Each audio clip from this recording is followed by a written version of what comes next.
Hello, everyone. Thanks for being here today for this special presentation of NCEA Virtual. I'm Andrea Chavez-Kopp with NCEA, and I'm excited to be your host and moderator today as we talk about creating an annual report. And I'm delighted to be working with the great Kenneth Willers, who's a dear friend and I've known for quite a long time. So as we move forward, Ken serves as the Associate Superintendent of Leadership for Innovation and Growth with the Diocese of Oakland. He has a long history of being an innovator in Catholic education, so we're delighted that he's joining us today and sharing his knowledge with us. Before we get started, I wanted to let everyone know that this is a recorded session today, so we will be sharing Ken's information at the end if you want to reach out for him for resources or the slides. So feel free to share this recording with others and invite them as well and share it as a resource in your local area. We're going to get started as we do all things in prayer. In the name of the Father, the Son, and the Holy Spirit, amen. Our Father, who art in heaven, hallowed be thy name. Thy kingdom come, thy will be done on earth as it is in heaven. Give us this day our daily bread and forgive us our trespasses, as we forgive those who trespass against us. And lead us not into temptation, but deliver us from evil. Amen. In the name of the Father, the Son, and the Holy Spirit, amen. Well, Ken, without further ado, I'm going to turn it over to you to talk to our audience today, and we look forward to what you have to share with us. Thanks, Andrea. It's great to see you too. And I want to welcome and thank all of those of you who are maybe joining me for this webinar, this little time together to look at what the topic of the annual report. First, a little bit about me. I'm a native San Franciscan, so I was born and raised in the beautiful city of San Francisco and still live here in the Bay Area. I spent 12 years of my young adult life as a religious. I was a Salesian of St. John Bosco, had the joy of living in New Jersey for about 4 years. I taught in Canada, I was in Los Angeles, and then spent most of my time up in the Bay Area as well. Wonderful 12 years as a Salesian. 17 years of my life was as a Catholic elementary school principal. I spent 9 years at St. John's Eagles in the Archdiocese of San Francisco and 8 amazing years at the School of the Madeleine in Berkeley, California. I am really proud to be able to say that both of those schools during the time I was there were the recipients of the Lead, Learn, and Proclaim Award for Outstanding Board Leadership. One of the reasons why we were so fortunate to receive that honor was a direct result of what I'm going to be presenting today. Also, I've had the honor to receive the 2016 Exemplary Award for Leadership from the ISTE Association, the International Society of Technology and Education. 2017, I was honored with the Lead, Learn, and Proclaim Award from the NCEA for my role as principal. And then in October of 2017, I was honored with the National Distinguished Principal Award in Washington, D.C. It was a tremendous honor. And finally, as Andrea has said, I am the Associate Superintendent of Leadership for Innovation and Growth in the Diocese of Oakland. And now we're going to move on with our webinar, Mission and Message. Creating an annual report and messaging your mission. Messaging your mission is really what I want to focus on, okay? We all know it's our mission that we are committed to. How we message it and the opportunities we have to message it are really important. Take a good look at all those beautiful symbols, those images. Imagine if you were able to capture your mission by the use of a metaphor. That's what we're going to explore. So here's a really simple copy of one of the first annual reports I created. The theme, from vision to reality, believe, achieve, create. That's what we're going to do in this session today. So here's what we're going to cover.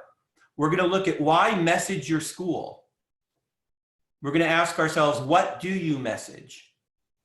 How do you message? When and where do you message? The benefits of messaging. We'll go over some do's and don'ts, and then how you plan for the future.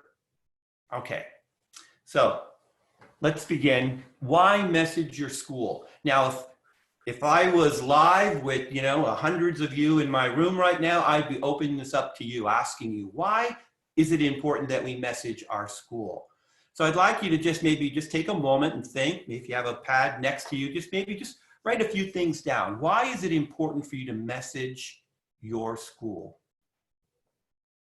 Take a minute. Why is it important? Well, I don't know what you wrote, and I don't have the opportunity to hear you sort of reflect it back to me, but I'm going to say this. Why is it important to message your school? Because the 1950s are over. The luxury we once had as a parochial school, where families who went to the parish church would then enroll their children in the parochial school, is no longer a luxury we have in Catholic education across our country.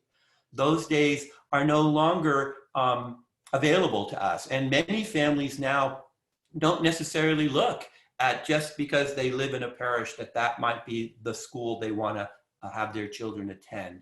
And so we have to think differently about how we're messaging, okay?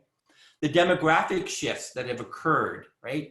Much of the population that once lived in the Northeast has moved south. Large populations of Catholics are now in areas of our country where those Catholics were not there originally. And so messaging to new populations of families is extremely important because of the demographic shifts. Enrollment trends, right? Looking at our own enrollment trends and understanding perhaps we need to do a better job of messaging our school in our current location. And then obviously the competition that many of our schools face when it comes to other private schools, home schools, charter schools. And so having a message that speaks to that population is really important. So those are some, I would say those are some reasons why I believe messaging is more important now than ever. But here is the why. Because we have to proclaim our mission. That is why. Our message is our mission, and we need to proclaim it. And if we proclaim it in a manner that is exciting and vibrant, it will be also attractive to families. And then it's important that our message is unified as a school. As we proclaim a unified message. All right. Now, what are we messaging? Again, if you were with me right now, I would ask, what do you message? What would be parts of the aspects that you would want to message? Well, clearly our mission, right? Our mission, our Catholic values, how we identify ourselves as a Catholic faith community. That is what we want to message.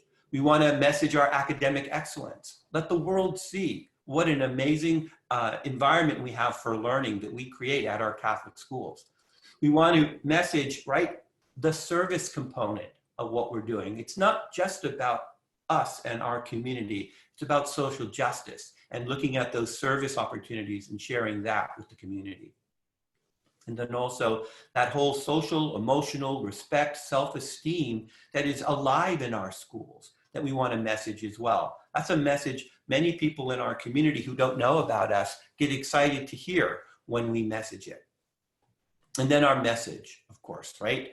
Our message, I believe, is alive in our students.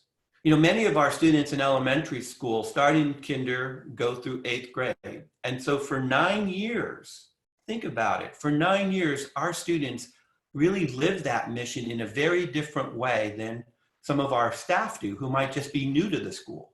Or even as an administrator who might be new within an environment. Many of our students have been there quite a while. And so letting our students help us understand what our message could be by the use of a symbol and the use of a theme. Okay, and later on, I'm going to share with you how I was able to do that with our students. And then looking at the message as being integrated in every aspect of the school. So there's a way to tie the symbol, the theme, the message of our mission into every aspect of our school, okay? The mission never changes. It will always be the same. The message must change. Why? Because we're speaking to different stakeholders at different times. We're speaking to different populations of people over time. And so we have to reflect our mission in the best way that the people we're saying it to, messaging it to, can hear it. And so the message has to change. The mission never does. Okay, so how do you currently message, right? Here are some ways that always come out. Word of mouth, it's the best. Almost 99% of every new family that ever came to our school was word of mouth from other parents, okay? Through our students, through the parish bulletin, through newsletters, community participation, finding those opportunities of being involved in the greater community and being present. The use of our website, publication, press releases, advertising, the use of video, social media, more and more important now than ever before. And then of course, there's always direct mailing. Now I will say to you, right, that these are typical ways. These are typical ways, and maybe some of what we have bulleted out, what might be new opportunities for some of you, but most of us are aware of these ways. You're probably going to be surprised when I say this. I'm going to offer another way, and you might say, how is publishing an annual report not typical? Well, I hope that the way in which I'm going to sort of offer the opportunity to you is you will see that this isn't just a typical way of publishing an annual report. So why did I get so sort of excited about the opportunity of publishing an annual report? Well, back in 2003, okay, so that's quite a while ago. Back in 2003, St. John's, where I was principal, was honored with the Innovation in Technology Award that year. And so we went to St. Louis to receive the award. And while we were there, many of my board members decided that they were going to attend various sessions. And so they did. And one of the sessions they attended was one given by Dr. Robert Keeley. Robert Keeley, during his session, challenged everyone in the audience. If your school is not doing an annual report, I encourage you to do so. You need to be accountable, and you need to be able to express to your stakeholders how you're living the mission. So my board members came back at the end of that session and basically said to me, Ken, our school, St. John's, will be doing an annual report. And I thought to myself, I have no idea how to do that. But I made the promise to myself that if I did it, I was not going to do it in the typical way. So here are a few samples of some of the annual reports we created over the years.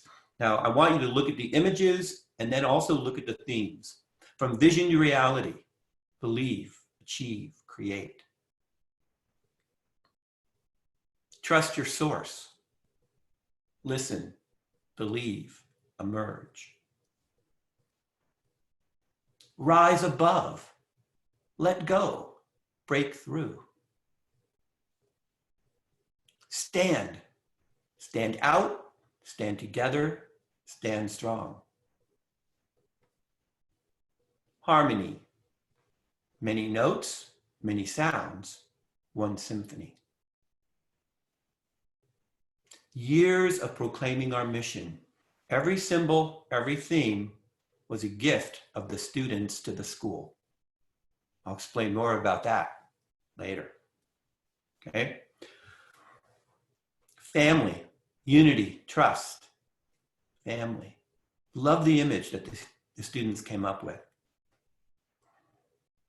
And the last annual report that I had the opportunity to preside over was this one. Hear your heart. I love this. Silence your words, hear your heart. This came from the students. Now, all of those annual report covers that you saw, okay, are reflecting a message. And the message is differently represented each year. But the mission, when we open up this report, will be identical every year, okay? How we communicate will be what changes. All right, so I'm gonna ask you to imagine right now that you have an annual report right in front of you, because if I had the honor of being with you right now, you would actually have a hard copy. And the cover that we just turned, the cover of that heart with the ear pods on it, you opened it up, and on the inside cover of that book, this is what you would be seeing. You would be seeing our mission. This page wants to convey the mission, our learning expectations, and our philosophy. Beautifully laid out. Prayer, study, community, and service. That should be the very first thing every stakeholder sees when they open up your annual report. And that's what we wanted them to see. Very simple, very tight, right? But very direct. And then, as we look just to the side of that, right? Adjacent to that, they would see the letter from the principal. Now, all of you, many of you are probably in the role of administration or in some role of leadership, so you are very familiar with writing letters to your community. What we would do in the annual report is we would, or I would, basically in my letter convey the theme, right, and our mission. And I would reflect through my little narrative what they're going to see throughout the book. Now, here's something I don't think I had said, so I just want to make this clear. This annual report is reflective of the year that just passed. So when the families come back to school the next year, when they come back to school on back to school night, each of them get a copy of the annual report. And that annual report is my way of sort of demonstrating to all of them how we lived our mission the year that just ended, okay? I wanted to hold myself and our school accountable to them, and we did it in the form of the book. So my letter now is a way of saying, let's look back on the year that just ended. Let's look back on how we lived our mission in all these various ways. And I would try my best to find words that would match the metaphor or the symbol that we had used. And so you'll probably see that in my letter. I tried many ways to come up with a different word that would reflect that image or that symbol. Okay, so the letter. Then you open it up, and now you have 2 more pages that you're looking at. And what we did here is we said, you know what? Before we go into all the depth of the nitty-gritty, let's just give them all of it up front in bullet form. So we created a highlight, a synopsis of our mission accomplished. That's what we would call it. Right? Look, our Catholic identity, our curriculum, our capital improvements, how we lived our mission in all those areas. And then right next to it would be this, right? Our community outreach, our activities, our technology, our achievements, our advisory board and parent association. So this is what they would see. They would see in bulleted form everything we did over the last year to live and proclaim our mission. Pretty cool. You know, as a school community, when we would reflect, you know, on what it is we were doing over the course of the year, when we would reflect back, many times we were amazed at all the things that we were actually doing that supported the mission. The problem is, for many of us, that we do them in the moment and we kind of let them go as they move behind us.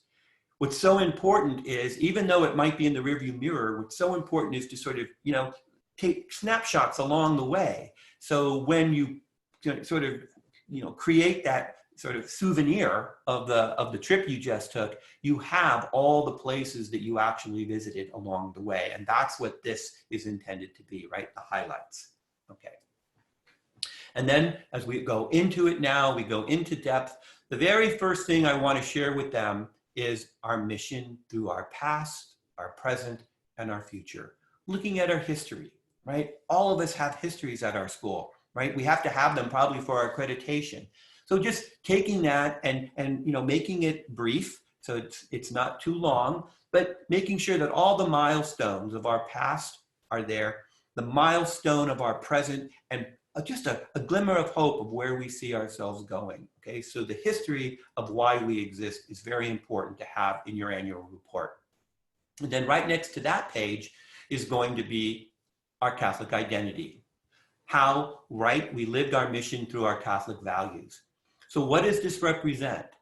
This represents a look back at last year on all the opportunities we had to express, to live, to experience our Catholic values.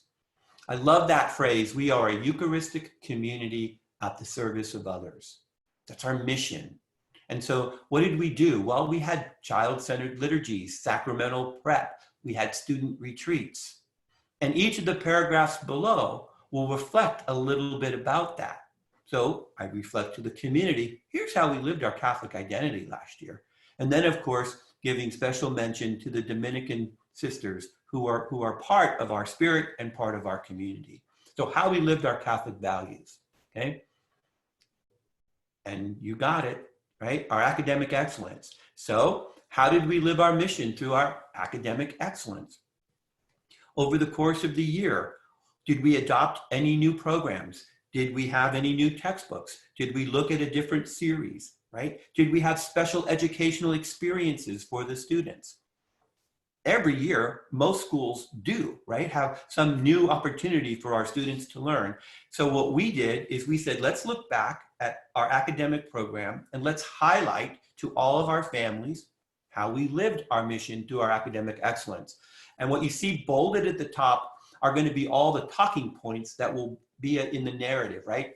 Our STEAM program that was being initiated, our Art and Innovation Fair, our Fash to Trash experience, our Geography Bee, our partnership with Lab4U Physics, our visit by astronaut Scott Kelly, right? So that bolded line gives everybody an immediate understanding of what's going to come. And now the narrative follows, and the narrative shares with everybody how we lived our mission through our academic excellence and our curriculum. Here's one not many people think about putting in the annual report. We put it in because when people would visit our schools, they would always ask, where do your graduates go? And we thought, why don't we put this in our annual report? You know, as 8th graders, where are they going to high school? And so we indicate that. And then we also are able to have a little narrative about the breakdown of the class, how they may have done as far as their placements into high school, how they did their assessments as a class, so that that becomes very important for all of the stakeholders to see that 9 years at a particular school, how will the students sort of leave the school, and how does the mission contribute to their growth? And this was a very important page to make sure that was inserted into our annual report. Another component, sharing with all of our stakeholders about the educators, about leadership, and the level of collaboration that exists within our community. We felt it was really important to reflect to all of our stakeholders the professionalism of all the teachers that we partner with at the school, and the sort of the accomplishments or the opportunities leadership had in sort of promoting the school or promoting various aspects of what we were doing. And so this page became real important. So you see, you know, it talks about when I had earned the award in Washington, D.C. It spoke about the advisory board overseeing the development of our garden. Then below, you know, the STEAM team present at the NCEA convention. Our collaborative faculty and staff create a kind of school culture. And you can read the narrative there. I think what's really important for the teachers and the staff to see in the annual report, they get the shout outs that they need. They are like indispensable to making sure that the mission of your school is achieved. So using your annual report as a way to pay tribute to them, to acknowledge them and honor them is really a valuable thing to put. And it also is important for, you know, the parent community or other stakeholders to see the value that you give to the staff at your site and the value that your staff are actually contributing to the mission. Yes, family profile and service, right? Our mission through who we are serving. It's so important to be able to reflect back to the community who the community is. And so looking at our families through their racial, you know, how they identify themselves racially, ethnically. And so we have that there. Looking at our families in regards to their participation in how they help fund the mission. And so you'll see there the Mad Annual Fund and its growth over a 6-year period. And then the narrative there talks about the parent leadership and how from the board to the parent association, all the areas that they contribute to the mission, primarily through their social gatherings and their fundraising. And that becomes part of the annual report itself. And then an aspect I know that we put into our annual report I think after we published our first one, we asked ourselves, why did we not promote our own programs and our own services? Looking at our mission through the unique programs that we offer. Think about the unique programs that you offer at your sites. Many times outside of the academic experience, these become the most desirable to our students. And so we made sure we had a special page that just looked at the programs and services that we were offering, from our athletics to our extended care, student council, children's choir, our art and innovation fair, the band, our STEAM and coding clubs, our Shakespeare, right? All of those moments throughout the previous year we highlight. So we excite the children who participated in these programs and services, but we also let our existing families know that these programs are available, and then anyone interested in the school can also see the programs and the services that we offer. And many annual reports are always, sure to include those who contribute to the mission, right? Our mission through others who invest in our future is how I would word it. And so we look at the foundations. We look at very generous individuals who donate to our mission. We list them here so that we can demonstrate how they are providing tuition assistance, how many families or how many students are being served by those contributions and donations. And then the families or the partnerships with community that we have at the bottom, also acknowledging the people who really want to be invested in our mission, invested in our future. So we highlight that. And then of course, our annual fund donors. We make sure that in the center insert, there is a place for all of the families who have contributed, all the alumni, all the grandparents who have contributed whatever they felt they could to our Mad Annual Fund to help our mission. We include as an insert. So of course, this is leading me to that section of the annual report that most annual reports include, right? I think when I first thought of an annual report, I thought all it was, intended to do was finance. I learned really quickly, finance is one part of our mission. Finance is stewardship of resources. And so this does become an important part of our annual report, but it's just a part of our annual report on how we live our mission. So here's what I'd like to do here, because finances and Catholic schools sometimes, it's an interesting dance that we do in how we reflect our financial situation with our families, our relationship with our parishes. And so I wanted to talk about this a little bit more and give you options, okay? So I'm going to touch upon why we report finances. I'm then going to offer, options of what you can report and who, right? Who can assist in the preparation of these reports. So let's look at the first one, why report finances, okay? Well, I think it's really obvious that we need to be accountable to our stakeholders. And the resources that we have been, asked to steward aren't ours. They actually are the communities. And so finance reporting is really about being accountable, right? It's about demonstrating financial health. And sometimes, the report might be really good, and sometimes the report might not be. But in either case, reporting financial health is important for the community to know we have confidence or we have to do more. So either way is a benefit. 3 is obvious. This is a best practice. So this is something we all should be doing because it is a best practice. And then finally, it's transparency, right? Being able to really reflect back in an honest and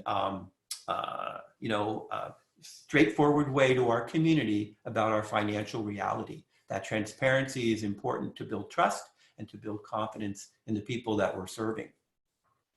So, what reporting options do we have? Well, you can do a full formal set of financial statements, and that is what you will see in this report, okay? You could do diocesan reporting forms. Many schools have to report finances to the diocesan offices, and so if we're already sending those reports to the diocese, we could use those same reports perhaps in reflecting back to our parents or our stakeholders. Or we could do financial highlights, that way of just representing a variety of things in highlight form without going into too much depth about finances. So those are three options that we have. We'll look at each one. First one, though, I want to just look at formal financial statements. And what would those include? Well, it would include a balance sheet, okay? That's what you see in the image there. It would also include a statement of revenue and expenses, okay? Basically, when we would represent our statement of revenue and expenses, we would do it over a 3-year comparison. So you would see, 3 years consecutively. There you can see trends that way. Obviously, you would have your total revenue, your total expenses, and then the net income below. And we would do this every year. And then, of course, for those who are really into sort of financial statements, the changes in cash net assets and the statement of cash flows would be two other types of reporting that I know for people who have understanding of this type of information is very meaningful. Of course, I'll be quite honest, I did not prepare my financial statements. I worked along with someone who could do this with me and explain it to me. But these would be two other areas that we would disclose in our financial statements. And then, of course, ending with a set of footnotes that would tie back to the statements for further clarification or a little notation. Okay, so that's one option, right? Now, who can prepare these types of financial statements? A professional, right? Engaging a professional. Perhaps your bookkeeper or accountant, right? If they have that level of expertise, or your finance chair. I just happened to have a finance chair who was a CPA, who was able to, look at our finances and able to do that for the school. And so we were very fortunate. Now, diocesan reporting. Here's a simple template that the diocese would send when I was in the Archdiocese of San Francisco, and we would basically fill this out, and then we would submit it back to the diocese.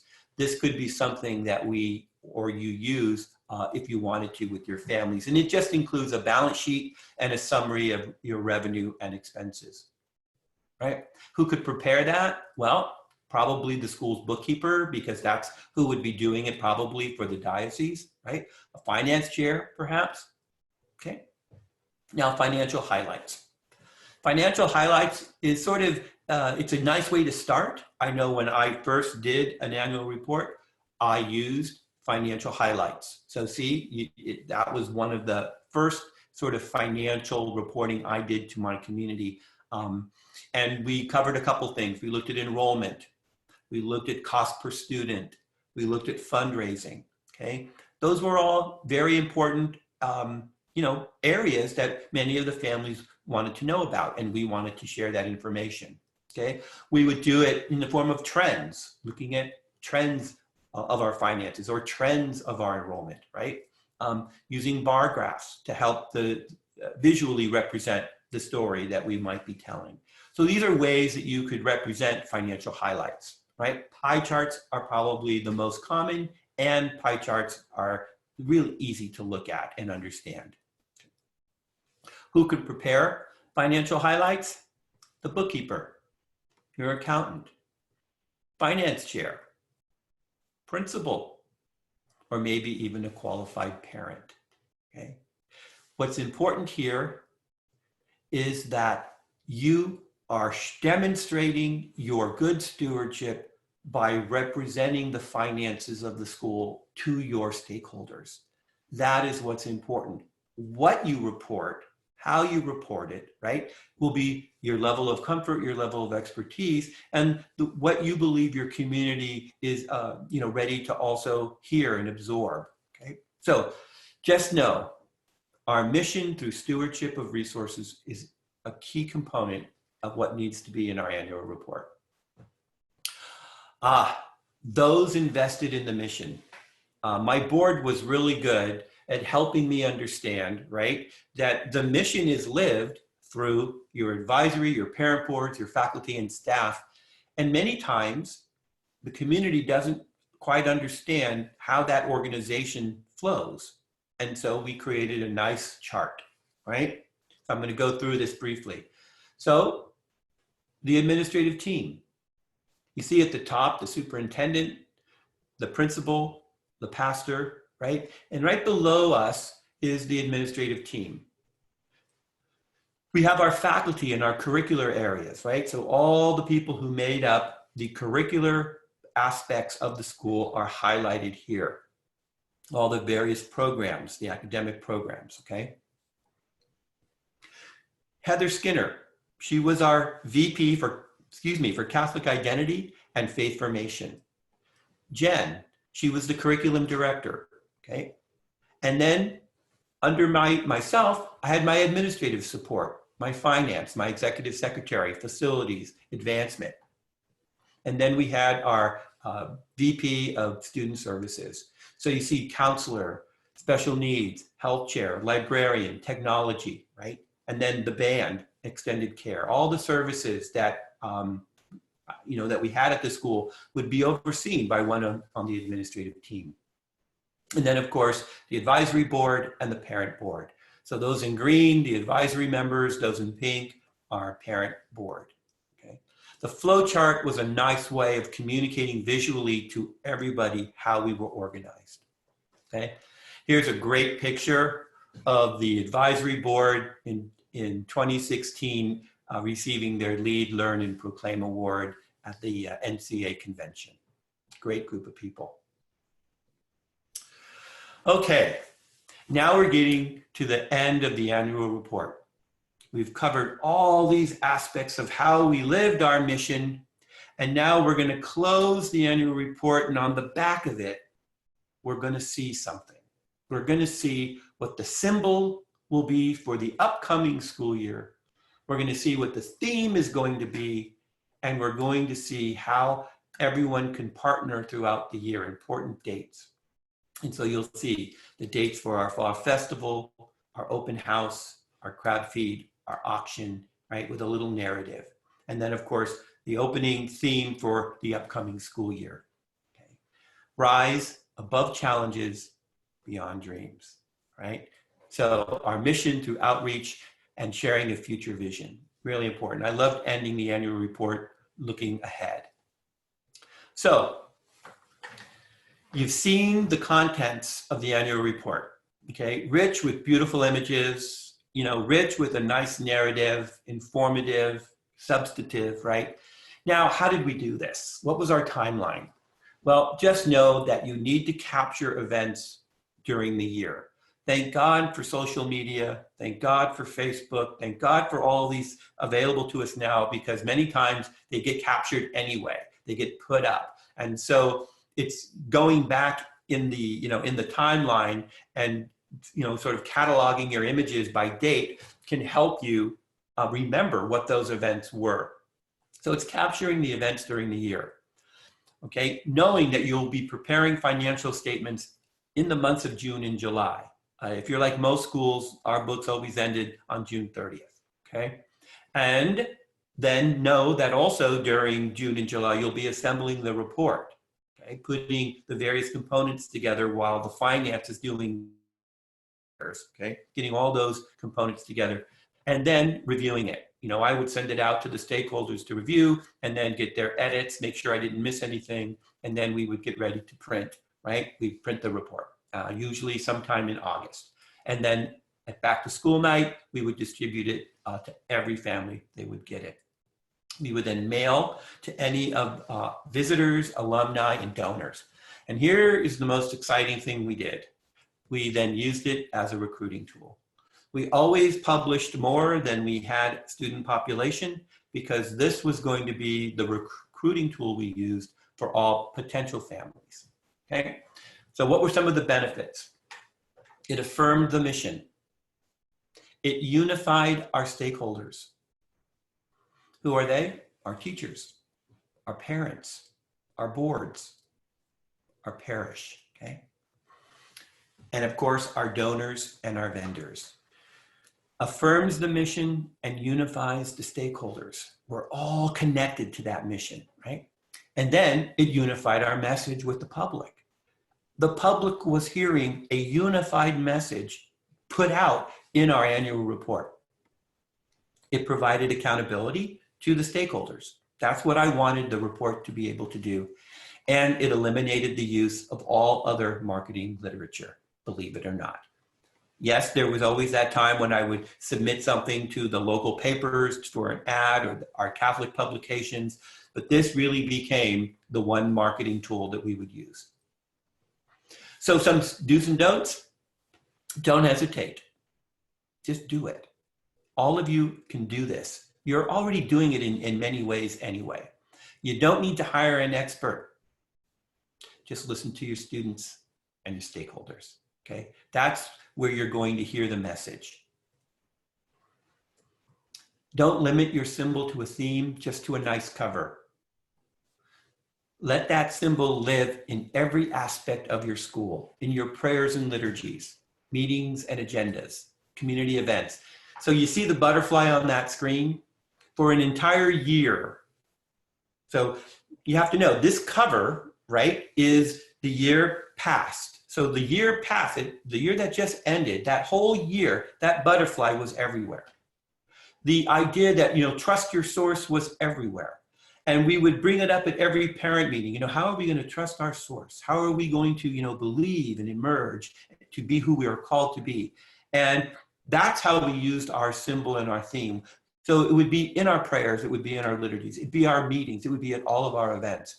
That's what I mean about a symbol and a theme, okay? Don't limit your message just to an annual report. Express your message in all forms of communication. Newsletters, website, video, social media, which is more important now than it's ever been, right? The use of social media. I know you're going to think this is interesting, right? But don't get attached to your symbol and theme, right? Look at all those. But we can't get attached to them. We have to, in a way, we have to let them go. The message must, right? Because we have to plan for the future. And to plan for the future, right, means it's going to be a new symbol and a new theme. Rise above challenges, beyond dreams, okay? Planning for the future. Identifying a symbol and a theme. Listen to the students. Let me tell you how we did this. So, at a given year, around April, I would go into the 7th grade class and I would say to them, okay, next year you're going to be graduating. I want you to sit down and I want you to think, what advice would you have to give yourself right now to make sure that you are going to be a successful student next year, to be a successful graduate? So think about the advice that you want to make sure you're telling yourself all of next year, and come up with a theme and a symbol. So they would spend a week and they would have these class conversations, and then they would come to my office and they would say, Mr. Willers, here's what we came up with. And they would have to explain. And so many times, they'd say, well, we came up with the image of the hot air balloon. And the reason is because we want our symbol or our theme to be rise, above challenges, beyond dreams. And I would say, well, explain that to me.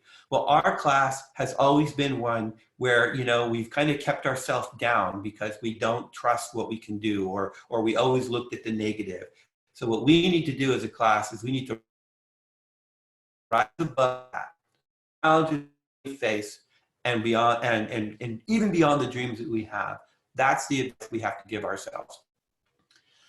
That symbol and that theme would then become, right, what we would then share with the community when they would come back to school in the fall. Everything that every parent community meeting would be sharing that symbol and theme. We'd be talking about it all year long. It was a gift from the students to the entire community. And it was then a gift that symbol and theme would leave with them. And then when I did the annual report, right, that would be the cover of the annual report.